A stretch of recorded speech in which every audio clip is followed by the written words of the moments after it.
Hello and welcome to this webinar collaborating with the AEC Collection. So this session is all about understanding all the different coordinate systems in the different disciplines in the AEC Collection. Okay, so my name's Ian Robinson and I'm the infrastructure consultant here at Graitec. So I'm based in the UK and I help customers get the most out of their infrastructure design and BIM related software.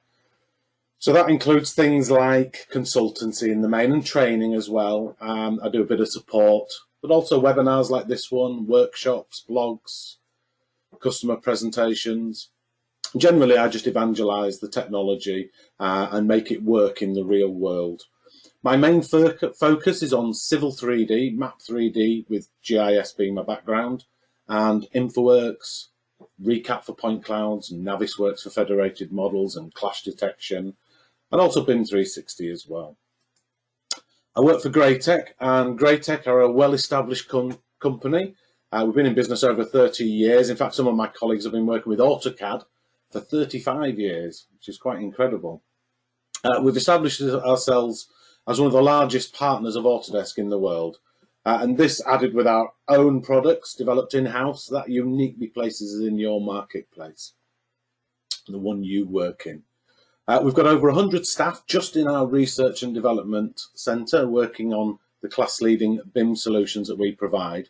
And we've also got 200 industry consultants, just like myself.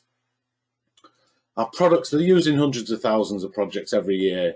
We've got a good support record, over 98% satisfaction on over 50,000 cases. And on top of that, we deliver over 3,500 courses per year. And there are 4 pillars to what we do here at Graitec. We create, simulate, fabricate, and manage. So we work with the Autodesk portfolio and also our own Power Pack enhancements to aid the creation of construction and manufacturing deliverables. And then we combine that with our simulation products, and that verifies the deliverables, which enables us to drive them into the fabrication process. And we also have software to manage them deliverables. We also have our document management software, which links to internal and external common data environment platforms as well. Now, this webinar is firmly in the create phase of the project with products such as Civil 3D, Revit, AutoCAD, InfoWorks, Navisworks, things like that. This is the third in this round of workshops and webinars. If you missed an introduction to Civil 3D over the past 2 weeks, you can now see that on the on-demand portal. This week I'm be doing a repeat of the workshop I did last month, but cut down to 1 hour, basically because I've been asked to do it by a few people so that it's online for the future. So hopefully you'll find it useful. Next week, again by request, and the last one before we break up before Christmas, I'm looking at super elevation and how we achieve that in Civil 3D. Keep your eye on the events page of our website for all future events. This is a clickable link, by the way. If you go to the handout area of the go-to software, I've given you a PDF of this presentation and you can click on them links. For past events, visit the on-demand page of our website. Again, that's a clickable link. You don't have to write down this web address here. Just download the presentation and you can click on it and go straight to our on-demand area. While you're on our website, don't forget to subscribe to our blog. In here, you'll see important updates, useful tips and tricks and things like that.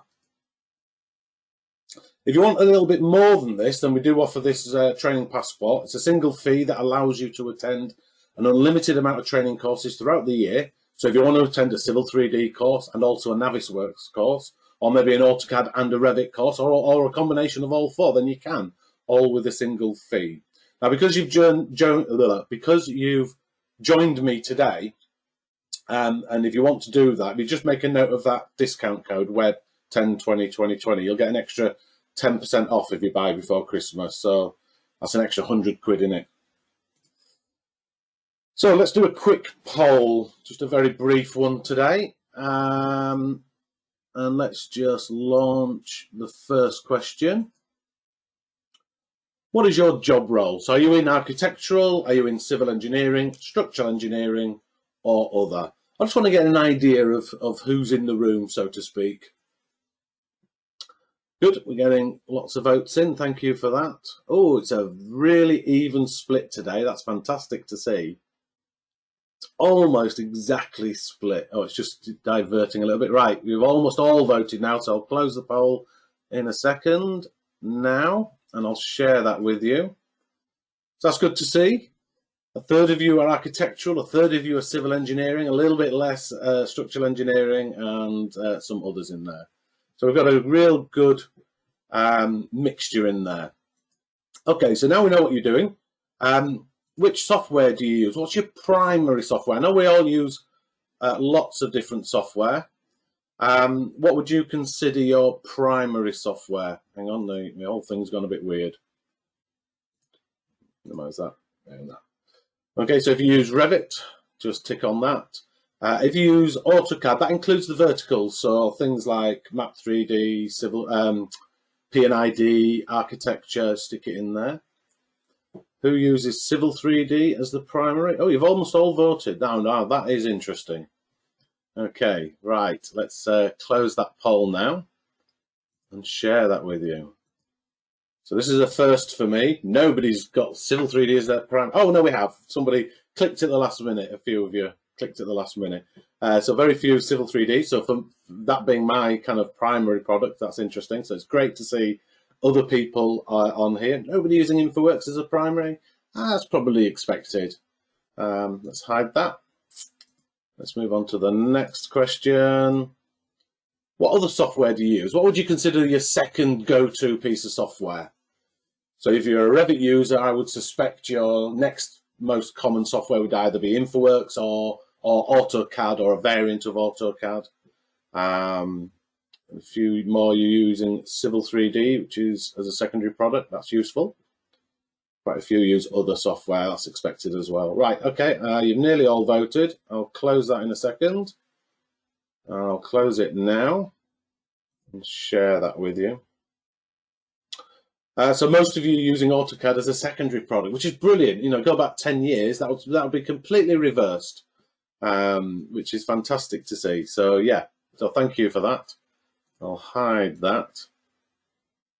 Okay, let's just get an idea of how long you've been using your primary software.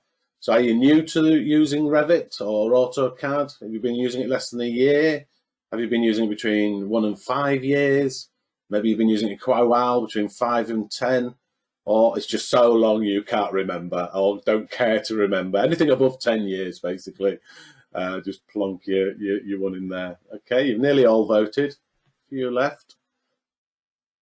Okay, that's great to see. So thank you for that. I'll share that with you. So nobody's new to it, which is great. So the most of you have been between 5 and 10 years, and there's a load of you that have just been using this forever, it seems. Brilliant, thank you for that, really interesting. Okay, let's carry on with the webinar. Can you see that? You can. Okay, so we'll just go through the agenda and where it matters, right? And it certainly does when you're trying to coordinate your models, to get all of the different disciplines to talk to each other in the same language when it comes to position and scale can sometimes get a little bit tricky. So putting a Revit model into Civil 3D, for example, sometimes it lands in the right place, sometimes it's a little off. Occasionally it's so far away you can't even find it. We're going to start by explaining all of the coordinate systems that you have in AutoCAD, in Revit, also InfoWorks as well. I've added that one to the list. Then I'm going to explain geographical coordinates, because this is the cause of most problems users are having when they coordinate their models. Apparently size matters, so I'm told. Sometimes it comes in at the right scale, sometimes it's massive or tiny. You know, the big question I hear people say is, why is it not simple? Why don't they all just use the same coordinate systems and scale? All will become clear. And with whatever time we have left, I will show you a few workflows to make your life a little bit easier, okay? I think if you have a deeper understanding of what things are, and more importantly, why things are, you will come across less problems, and when you have an issue, you'll be able to resolve it quickly. That is the point of this webinar. So let's start with Revit. So Revit uses Cartesian coordinates. Now, Cartesian coordinates, for those that don't recognize the term, are a set of numbers that represent a point on a plane perpendicular to the origin. This is an important differentiator later on in the webinar, as you will see. There are 3 Cartesian coordinates within a Revit project: the internal coordinate system, the project coordinate system, and the shared coordinate system. There's also 2 reference points that adjust the coordinate systems and help represent them geographically. These are the project base point and the survey point. So the internal coordinate system provides a framework for all model elements placed in the project. It also provides context for the project and the shared coordinate system. The origin of the internal coordinate system is used when you link Revit models using the origin to origin positioning. You can also place spot coordinates relative to the internal coordinate system as well. Now, the project coordinate system, that is available to establish a convenient coordinate system for the specific project. In other words, you could place the origin on the corner of a building and have the coordinate system orthogonal to the building. So that helps you with the modelling process. The shared coordinate system is available to match the Revit project to real-world coordinates. So this could come from a survey, for example.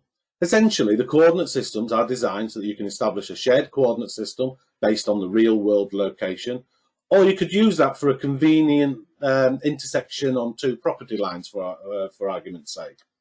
But then you can set the project coordinate system at the origin at a convenient location for the project, like the corner of a building. And there are also true north and project north positions in Revit. So the true north is a positive y direction of the shared coordinate system, while the project north is a positive y direction of the project coordinate systems. Let's move on to AutoCAD. Now, AutoCAD also uses Cartesian coordinate systems, but there's only one, and you adjust the UCS position to match your current task. And given how many of you have been using AutoCAD for a while now, I'm sure you're all pretty much aware of that. Now, if you have AutoCAD, so if you are an AutoCAD user and you want to work on real-world coordinates, so if you're using InfoWorks, for argument's sake, as well, then you can use real-world coordinates in AutoCAD by downloading the map version. You just download AutoCAD Map 3D instead of AutoCAD, and this has the addition of real-world coordinates. It'll cost you nothing over and above your AutoCAD. So my mission is to stop everyone downloading plain vanilla AutoCAD. Just download the version that is relevant to your job. Now, when you're using one of these vertical applications, such as AutoCAD Architecture, or AutoCAD Map, or MEP, or P&ID, you can set the ribbon to be just like your AutoCAD. So there's no worries, you just carry on working just as you have done in AutoCAD, but you'll have additional functions to help you do your job. And in our case, it's AutoCAD Map 3D, because that has 2 coordinate systems: the standard AutoCAD Cartesian coordinate system and the addition of the geographical coordinate system.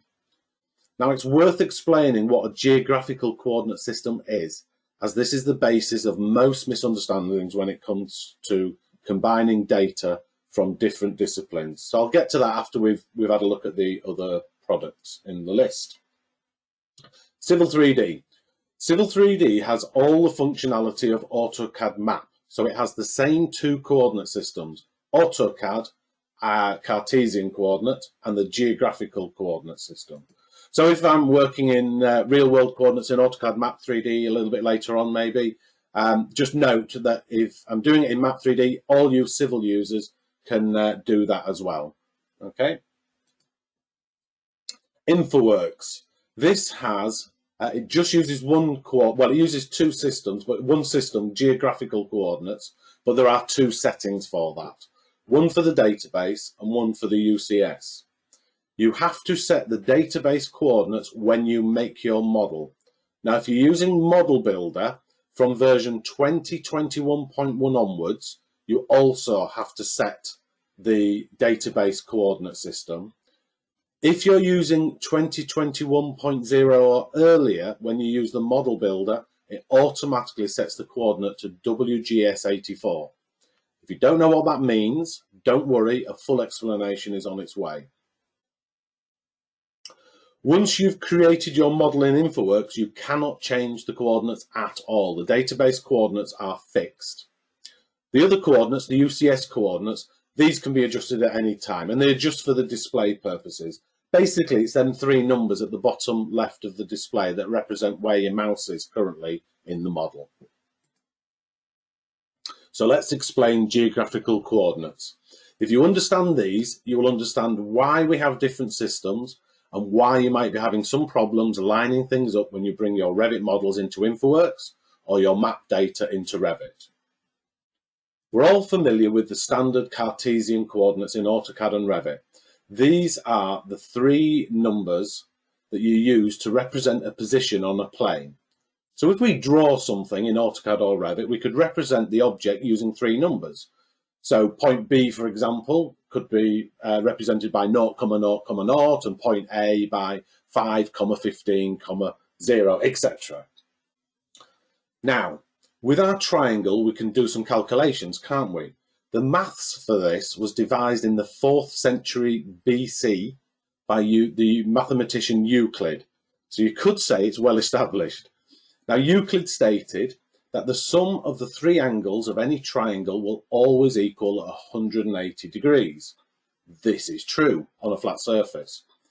But what happens when you put this on the surface of a sphere? Our Euclidean mathematics starts to break down. The angles no longer add up to 180 degrees. We have to find the proportion of the sphere covered by the triangle and then plug in this maths. A plus B plus C equals 180 degrees times 1 plus 4 times the proportion of the sphere. It's a little bit more complicated. Now let's take this a little bit further with Pythagoras' theorem. In the flat land of Euclid, we can calculate the distance between 2 points using this formula. A squared plus B squared equals C squared. So let's say you're at point A and you want to know how far away point B is. We'll call this C. If we take a vector to the origin, we get a right-angled triangle and we can calculate the distance using the formula. So you want to know what C is, just take the coordinates of A and B to calculate it. So let's say, for argument's sake, A is at 0,5 and B is at 5,0. This will make the length of A 5 units and the length of B also 5 units. So our formula will be 5 squared plus 5 squared equals our distance squared. Let's carry that through. 5 squared is 25. So 50 equals our distance squared. Therefore, the square root of 50 is our distance. So our distance is 7.07. So why am I giving you this maths lesson? Well, in Cartesian coordinates, that's how your AutoCAD and Revit works out distances. Looking from a vantage point directly above, the line, if you're looking straight down from a top view, the line using the delta values in Euclidean geometry, it will appear to be correct. The length of that line will appear to be correct. However, what happens when you put this distance vector onto a curved surface? On a curved surface, it would either be floating in the air, or if we laid it on the surface, Pythagoras' theorem would also break down. The length of C would be greater than 7.07. So let's consider that in the real world. We want to know how long the Thames barrier is. We can do that in AutoCAD using delta X and delta Y. And that's a simple calculation. You just take the coordinates and find the difference between them. So here's the Thames barrier. How long is it? Let's have a look at the properties and just plug in the numbers. Here is the X and Y coordinates. We just need to take the start X and the end X, find the difference between them, and do the same for Y. This gives me the delta X and the delta Y. Then just continue with the equation, and hey presto, you get a length. So that is the length of the Thames barrier using AutoCAD, using the standard mathematics we have used for centuries. All makes sense so far, hopefully? Well, I'm sorry to be the bearer of bad news to some of you, but the shocking truth is that the Earth is not flat. If you want to be more accurate, it's an oblate spheroid. So clearly, our Euclidean mathematics do not work in the real world. We cannot use Pythagoras' theorem to work out lengths. We have to be a little bit cleverer than that. Yes, the difference at the scale of a building is quite negligible, and you tend to build them on a flat platform anyway. That's why you get away with it. But the difference for the Thames barrier is significant. More for the M6, or imagine HS2. It's going to be a huge difference, and I'll show you that later on. If you design the HS2 in AutoCAD, when it came to lay it out in the real world on the Earth's surface, you will fall short of Manchester by some distance. You might have to get out at Stockport and walk the rest. So that is the why we do what we do. Let's have a look at how we do what we do. This is all part of that deeper understanding required to get things right and to allow us to manage our models better. And more importantly, when things do go wrong, understand what has gone wrong, why it's gone wrong, and put it right. So let's consider a spherical coordinate system. The coordinate is defined with a horizontal and vertical number along two axes, one north to south, one east to west.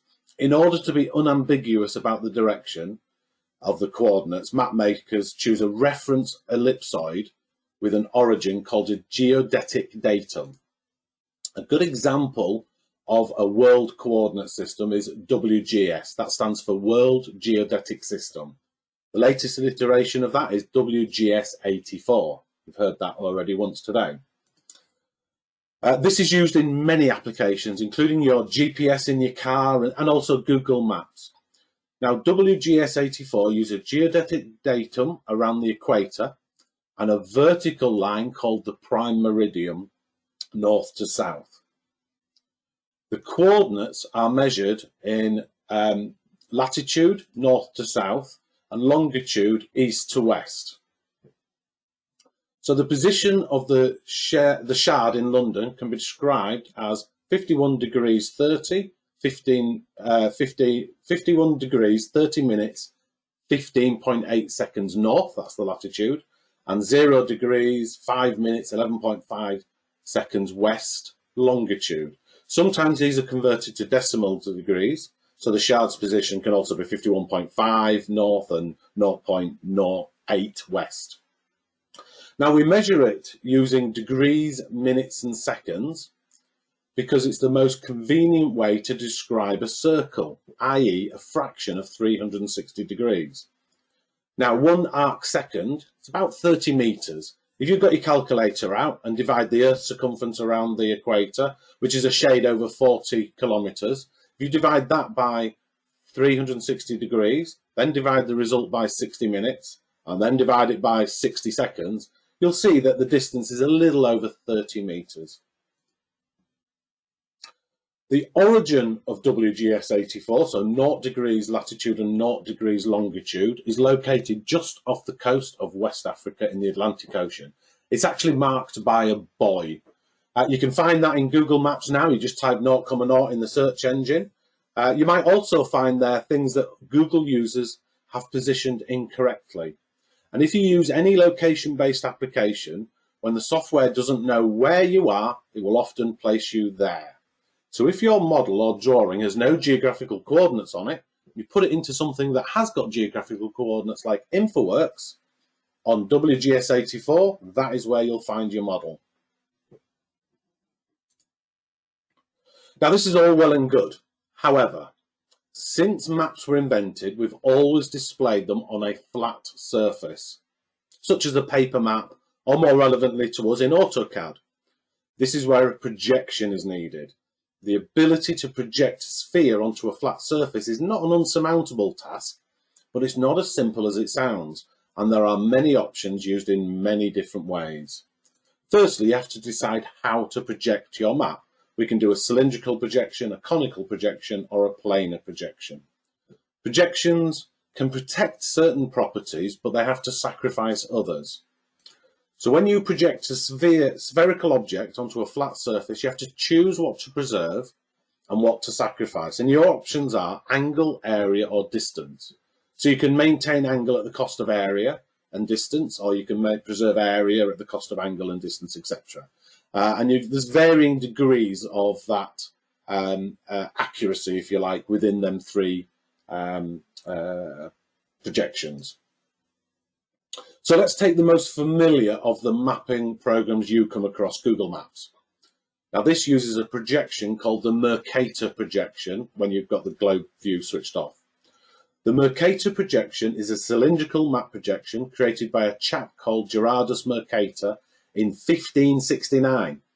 Now it became the standard map projection for navigation because it maintains angles. It was preferred in marine navigation way back when because ships can sail at a constant bearing for long stretches. You could say linear scale is constant on the Mercator in every direction around a point. It preserves the angles but not the area or distance. So imagine you're traveling to Florida on your holiday. It would be a lot easier to navigate in a straight line than on a curved surface. On a straight line, we can choose a constant bearing and get to our destination. Now this is not the case on a sphere, as the line would have to be curved. Now because the Mercator projection preserves angle, it sacrifices area and distance. Mercator, he was European, so he's preserved the central region of the map as much as possible and let the extremities lose their area and length. So it inflates the sizes of objects away from the equator. So this is why on a Mercator map, Greenland appears far larger than it actually is relative to landmasses near the equator, such as Africa or Central Africa. So here's Greenland on the Mercator. And if I move that line over to Africa, you'll see it's a shade over the size of Africa.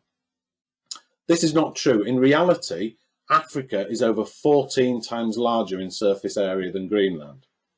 Now, I've used Google Maps to demonstrate a projection because Google uses WGS84 and the Mercator projection. The reason why they do that, the advantage they had in using that projection, was it allowed them to show streets in Google Maps in straight lines, remembering that the USA uses a grid system for their city layouts, and it's rather large. There's a variant of the Mercator called the transverse Mercator. So you may have come across a UTM coordinate. That stands for Universal Transverse Mercator. And this divides the Earth into 60 zones and projects each onto a plane as a basis of their coordinates. The British Isles, we're on UTM zone 29 to 31. In the UK, we use a system called the British National Grid, the BNG. Now, the grid is based on a coordinate zone OSGB 36 datum, which is in turn based on the AEC 1830 ellipsoid projection. Now, I'm not going to go down that particular rabbit hole, but basically, North Common is just off the Scilly Isles, west of Cornwall. So if your drawing is on the British National Grid and your Revit model is not, and it's got no coordinates on it, and you pop it all into InfoWorks, that is where you'll find your Revit model. The grid travels 700 kilometres east and 1,300 kilometres north. Now, North Common is actually called the false origin. That's why it says in there the false origin.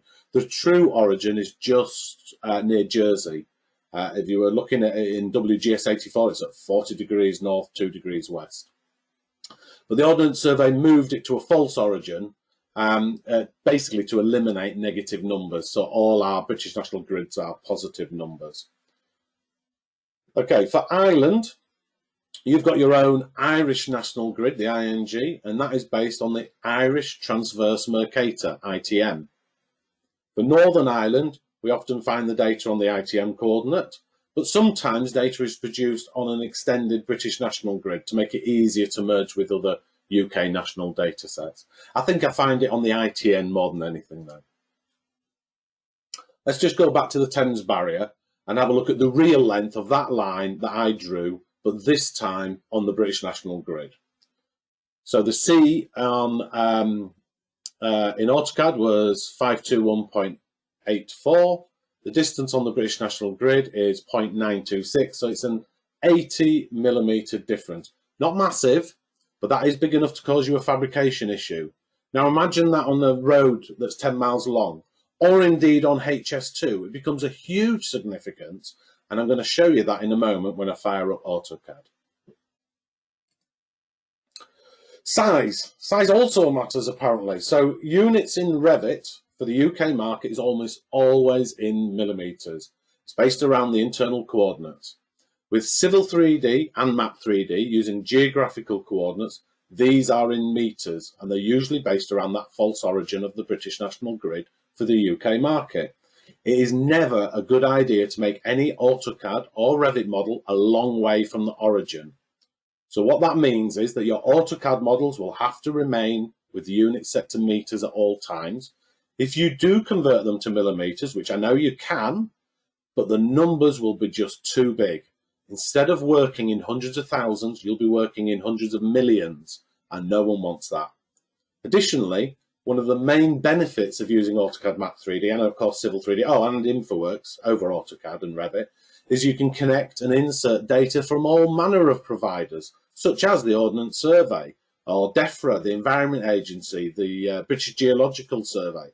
There's hundreds of people out there producing data on this level of scale. All of these organisations provide their data on the British national grid in meters.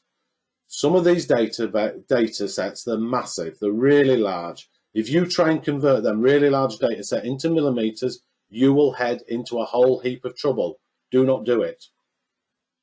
In AutoCAD, if you've set the insertion units correctly, when inserting a drawing with the units set to millimeters into a drawing where the units are set to meters and vice versa, AutoCAD will automatically scale the inserted drawing. So you don't have to do anything. With Revit, these units are set to millimeters. And again, if you bring a meters drawing into a Revit, it will automatically scale it accordingly. So as I'm sure you're all aware, and if not before, you are now, we don't really need to think about units. As long as you set them correctly at the start, if you have a drawing in millimeters, you insert it into a drawing in meters, it'll recognize that, it'll automatically scale the inserted drawing around the origin. Civil 3D users, there's an additional setting that you have to change. So, well, if you're using the UK IE country kit, so if those of you that are using Civil 3D as a secondary product, probably not aware of this, you need to download and install the UK IE country kit. That's the UK and Ireland country kit. You've got some additional settings. They're already set up if you've got the country kit, but they're not if you're not using the country kit. So if you're just using Civil Metric, this will be set up not correctly. Well, it'll be in meters, but there'll be other problems. Always use the UK IE country kit.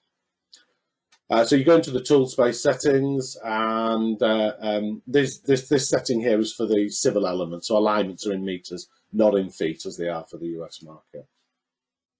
InfoWorks, always in meters. Okay, well, for most markets, obviously the US are in feet, but for all of Europe and most of the world, they're in metric, so it's always in meters. You set these in the application menus. So for those of you working in metric, just leave it on meters. Yes, you can set it to millimeters, but all the data you're using is in meters. So stick with that, nothing bad will happen. When you insert a Revit model, which is in millimeters, just like with AutoCAD, InfoWorks will scale it correctly. Don't have to worry about it. So let's just put that into practice. Let's just do something. Let's get some civil models and Revit models and InfoWorks models, and we'll end up sticking them into Navisworks, and they should all line up nice and correctly. It's not going to be a kind of single workflow that I'm going to be showing you here. I'll just do lots of things, and we'll just see how we get on. Okay. Right, let's cancel that. And let's just start with that geodetic distance. Okay, so I've drawn a line in AutoCAD here, which is 250 kilometers long. So it's 250,000 units, because the units for my drawing is meters. I've drawn another one here, which is 550,000 units. So basically London to Edinburgh or London to Manchester. Okay. Now, if I use my inquiry tool here for a point, oops, where did you go? And I just set point number one, let's just move that over a bit, so you can see both. And I set point number one, which is London, and point number two, which is Manchester. We can see that the horizontal distance, there it is, 250,000 units. but the geodetic distance, the distance on the British national grid, is 250,082.703 metres. That's 82 metres longer on the British national grid than it is in AutoCAD. So bear that in mind, that's a significant difference. If I went to Edinburgh, it's 188 metres.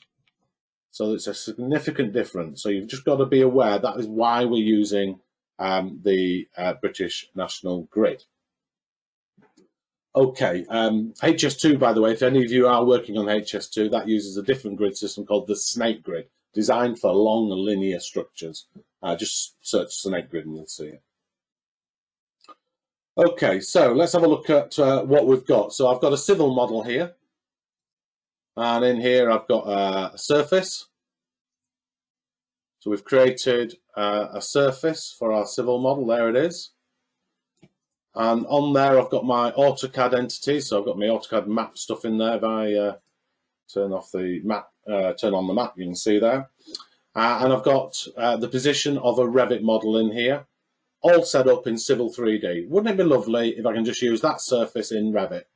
So I've got the surface in Revit. So that's what we'll do. In AutoCAD, I've just got it all laid out in 2D. Okay, so I've just got all the mapping stuff in 2D. Again, note the units are in meters. You can see them in here. If you want to change the geographical coordinates, you can type in a command, map CS, stands for coordinate system, assign. Actually, in Map 3D, you can click on this thing here. And this will open up the coordinate system. And you can see Map 3D and Civil 3D has hundreds and hundreds of coordinate systems. So although it can look like AutoCAD, as this does, I've turned it to the 2D drafting workspace, I've got this addition. So I can now work on the British national grid or any coordinate system that I want. If you want to find it, you just type in OSGB in the search, and there it is, British national grid. So you can set the coordinates to the British national grid, everything works. Revit, I have my Revit model here. Let's just open up the site plan. While I'm at it, I'll open up the 3D model.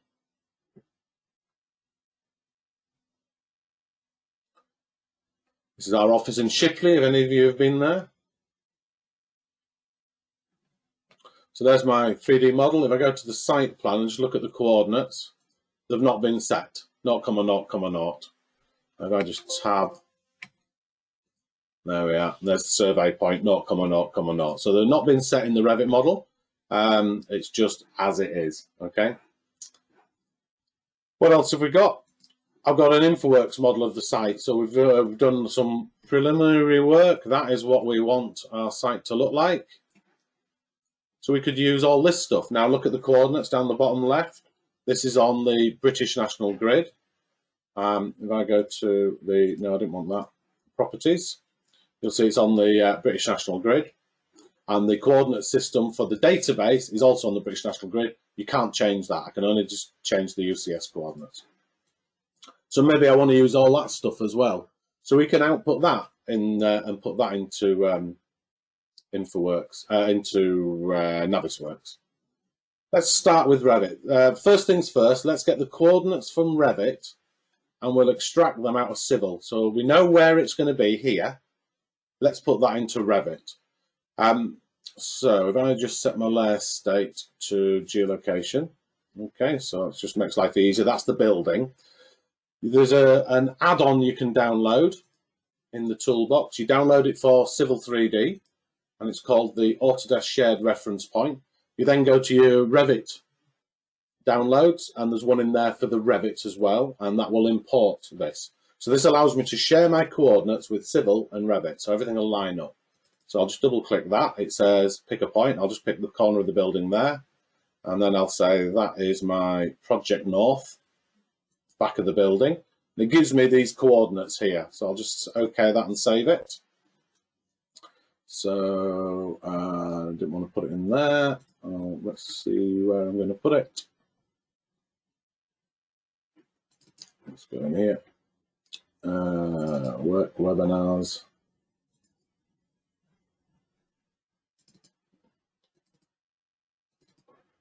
So I've already got one there. I'll put this one as number 2. Number 2. Okay, so that's my coordinates in civil. Let's go and apply that to Revit.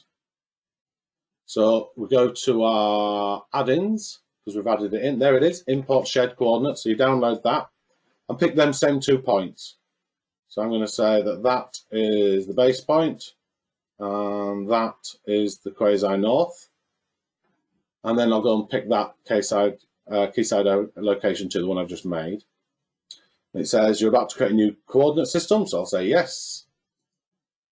It's done. Now if I go to the Manage tab and Location, on the Site tab you'll see there's 2 coordinates now. I've got my internal, but I've also got a shared coordinate. So I'm going to make that one current. Hit OK. So if I pick this coordinate now, you'll see that it's got these coordinates on it. Note it knows to scale it correctly. So in civil it was 925,166. 925,166, and it's automatically moved the decimal place for me. Okay. If I was to change that to true north, we should see it rotate as well. Okay.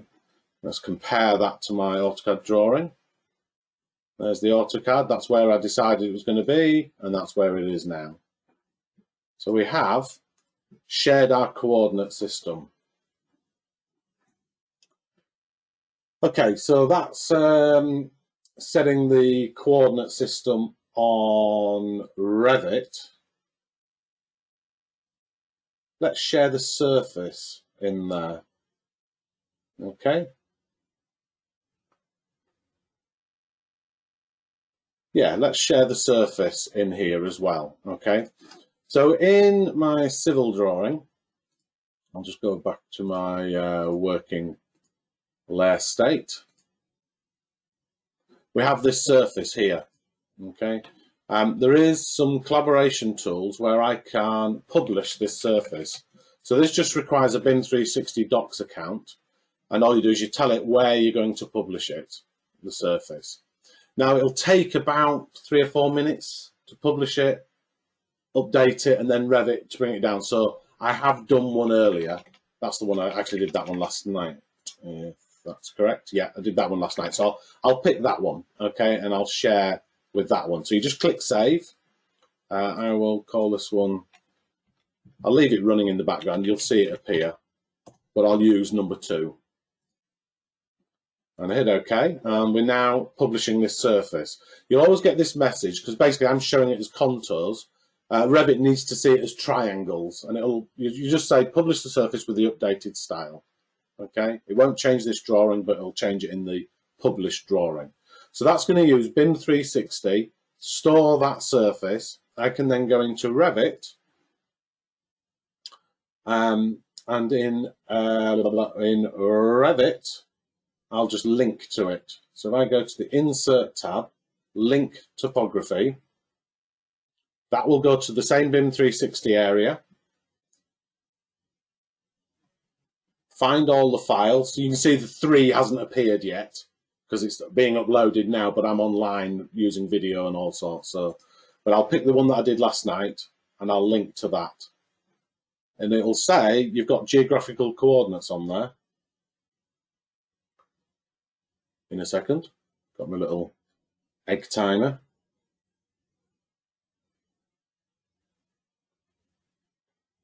There it is. So I'm going to align using the linked world coordinate and the shared coordinate. Okay, so I'll do that. Boom. So my civil model on the British National Grid and my Revit model are now in the same place. Rather nice. We can do the same with AutoCAD. So let's go to the site again. So there's my site. Okay. And let's link to our AutoCAD drawing. Remember, our AutoCAD drawing is on the British National Grid. Look at them coordinates, big numbers, units, set to meters. I want to share this drawing. I want to put that in my Revit model. So I'll just link CAD. I'll go and find that model. Is it in Map or AutoCAD? Oh, there it is. Line map on the British National Grid. So all I need to do is not correct lines that are off axes, because it's a map, so we don't want to do that. We'll do it auto by shared coordinates, and we won't orientate to the current view, and we'll stick it at level 0. Okay?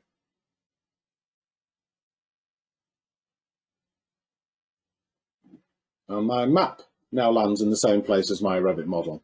Remember, my model is in millimeters, and I've got a coordinate system that I can do orthogonal to the building, etc. So I've got that coordinate system that's convenient for modeling the building. I've got the internal coordinate system, which is a framework for everything. But the shared coordinate system can do all that. Share the surface and share the map as well. So we can set it up however we want to set it up. Cool. Okay, so that's that.